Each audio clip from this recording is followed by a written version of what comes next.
আপনজন দূরে চলে গেলে রক্তের সম্পর্ক কখনো মুছে যায় না।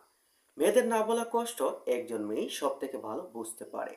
আর মায়ের সম্মানে আঘাত লাগলে কোনো সন্তানের পক্ষেই চুপ থাকা সম্ভব না।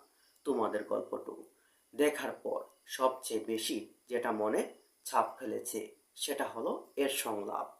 অনেকদিন পর এমন কিছু কথা শুনলাম যেগুলো সরাসরি হৃদয় ছুঁয়ে গিয়েছে। মোস্তফা কামাল রাজ বরাবরের মতো এবার সংলাপ দিয়ে দর্শককে টেনে রেখেতে পেরেছেন। তিনি যাই বানান না কেন মানুষের অনুভূতির জায়গা খুব ভালো বুঝেন। এক যাক পরিচিত মুখ নিয়ে ঈদের নাটক তোমাদের গল্প টু সত্যি সুন্দর একটা পারিবারিক গল্প হয়ে উঠেছে। গল্পের উপস্থাপনা আর অভিনয় সব মিলিয়ে নাটকটা খুব ভালো লেগেছে। বিশেষ করে সাইবি আলমের অভিনয় মন ছুঁয়ে গেছে।